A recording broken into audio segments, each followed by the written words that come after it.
Alexis, CEO of She Transacts, and I'm here today with Amy Wood, the Program Manager at the most fundable companies at Pepperdine University. Thanks so much, Amy, for joining us today. Thank you, Alexis, and hi to everyone at Team She Transacts. Awesome. Well, we're super busy over here, of course, getting all the companies through due diligence and connecting them with all the resources across the startup ecosystem. You're a huge component of that. We're so thrilled to have you as an ally to She Transacts. Can you share with us a little bit about how it all began, the most fundable companies at Pepperdine? How did this story begin? Yeah, it's a nice one, and I'm happy to be part of this community. So thank you for having me. Our program launched in 2018, and what we do is we utilize intellectual property that was gifted to the Grazie Dio Business School. So I'm a staff member at the Grazie Dio Business School, and this intellectual property was venture tested, and it was given to us by one of our alums that evaluates any US-based startup from an investor point of view. And so what we do is we've taken that intellectual property and provided it as a free resource online through surveys to any US company.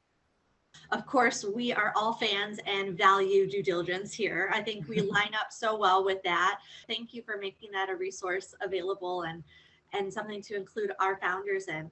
Tell me a little bit about how does going through this process or taking these surveys, how does this help or benefit perhaps the She Transacts founders?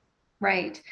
Out of all the startups that we evaluate essentially between February and September each year, we publish an annual list of the companies that, in our view, are worthy of serious investor consideration. And we call that the Pepperdine Most Fundable Companies list. So our winners there are generally about 20 companies each year that we publish. They're featured at our award showcase on our campus in Malibu, California, which is in the picture behind me here, hopefully.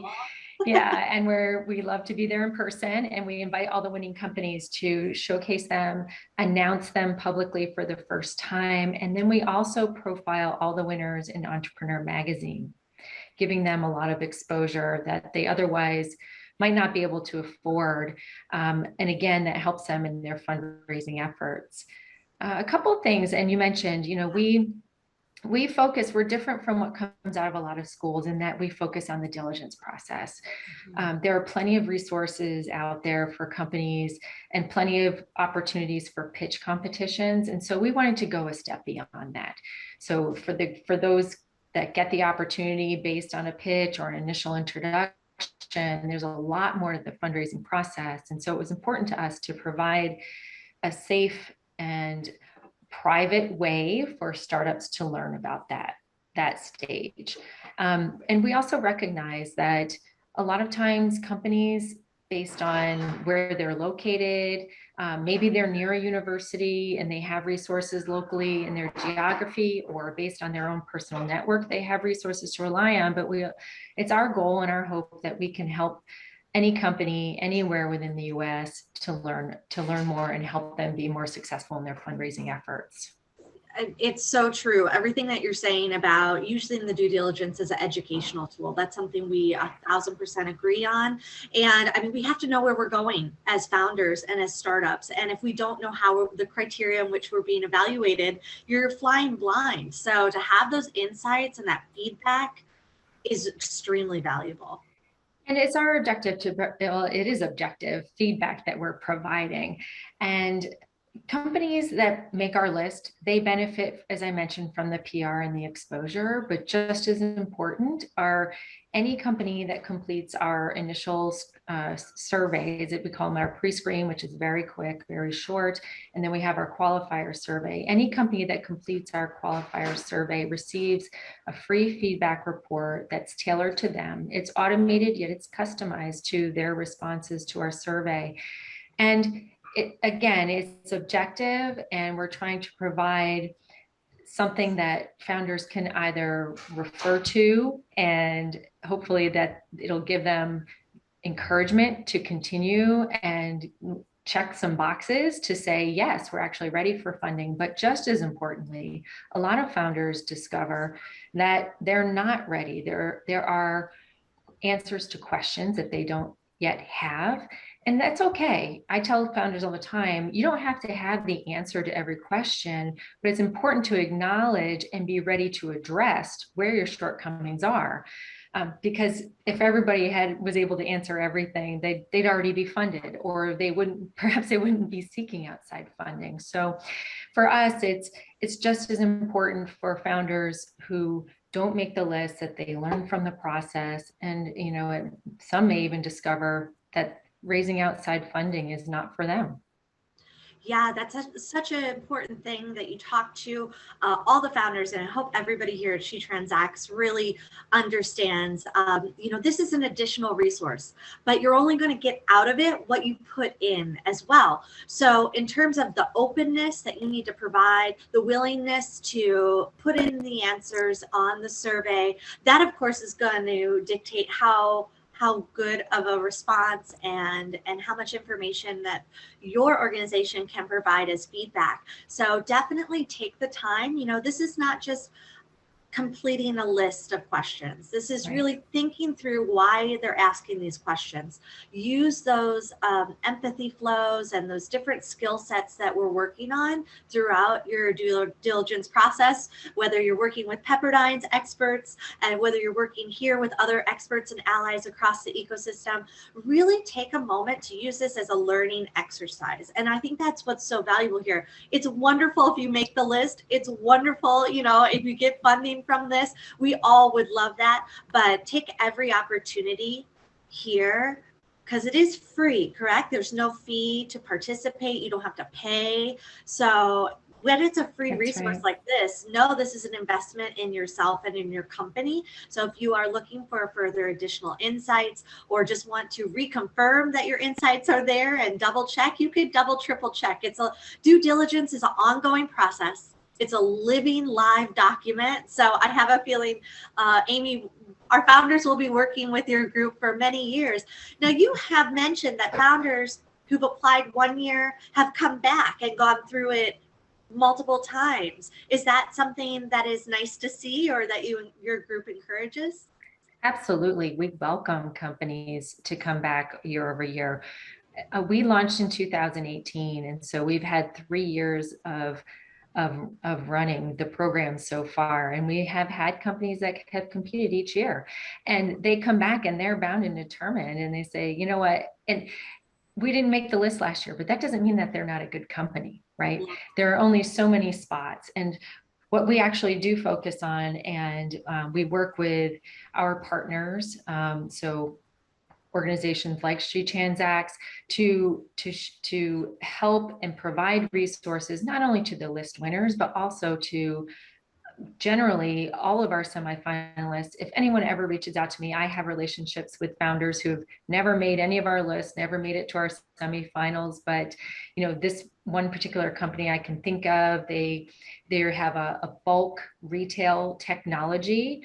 So grocery store chains are interested in this, and they have a warehouse application too. I'm in regular contact with that founder because they operate in such a niche portion of the food retail industry. So if something pops up, I shoot them their way or make an introduction. Going back to the surveys, and what I think is most important too, as a takeaway for founders, is oftentimes investors aren't going to give you reasons why they're not investing in you. And so sometimes you might be making assumptions about why a particular meeting or introduction or presentation didn't go very well. And so that to us is why we want to have a give back to founders in terms of these feedback reports that we provide, so that you have, whether you agree with it or not, that's totally up to you. What you do with the information is totally up to you, but we'd like to give you at least something that you can digest and hopefully use in your strategic planning, so that you have something to build upon. And one other story to share with you, we've had companies reach out to me and let me know that they've used the surveys, their responses to our surveys, and provided them to their board. because they feel like the level of work and thinking. I'm a action biased person, right? So it's hard for us, especially when you're a startup. Playing multiple roles, wearing multiple hats every day, and it's hard to take a step back and think about your company at the strategic level sometimes. And so what we essentially force founders to do is to do just that, and they find it very rewarding. It is free. Our program's free. It's not easy. It's an investment in your company, but we know that it certainly helps. And we track the companies that have made our list in the past years so far. Out of about the 50 companies that we've published, they've raised $68 million and counting. Amazing. And so we're happy to help founders along their journey. I love it. And, it's so important we're having this discussion, because a lot of times founders are seeing these events and contests, and it can be overwhelming. And when you have a limited amount of time and you're one founder wearing multiple hats, it's like, which one do I spend my time on? It can be a lot. But we wanted to take this time to really get to know you and your group and your organization, and share with all the founders here at She Transacts, because we know how aligned your mission is with our mission. We really do believe that we can use this due diligence process as an educational tool, that it's ongoing, and that the more data, the better.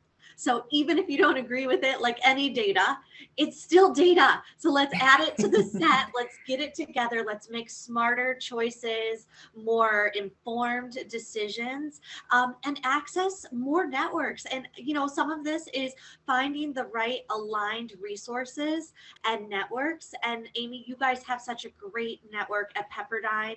And to hear that this is something that we line up on, I know that as the founders go through, they'll learn a lot themselves, but I think long term it's all about connecting across the ecosystem with other networks, and meeting you and meeting your team, and just being out there. And a lot of that you just have to do as a founder ongoing, and hopefully we're saving enough time with you on the platform to where you can really be picky about what you do and what you decide to apply to, but do it well. Really be thorough, really dive in and be open.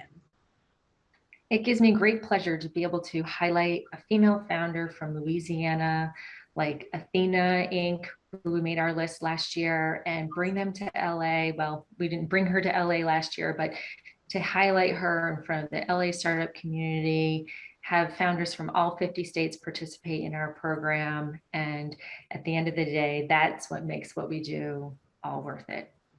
We love that, Amy. And I just knew from the moment that we were emailing back and forth that I finally got to meet you virtually, of course. Let's share with everybody the next steps and how they can participate. Yes.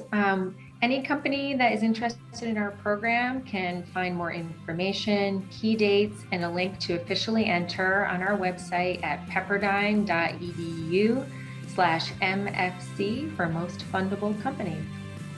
Amazing. And we will make sure that we have that resource also added into the resource tab of the platform. So don't worry if you missed it on this video or have to rewind. It's also going to be in your resource tab. A lot of the early questions to make sure you qualify will also be Iggy will be able to ask you. So you will make sure that you are a good fit for the contest and the application. But it sounds wonderful. And Amy, again, thank you so much for joining us from sunny Southern California. Thank you, Alexis. We're happy and honored to be part of this She Transact community. Awesome. We look forward to it. And good luck to all the founders, and look forward to seeing you on the platform.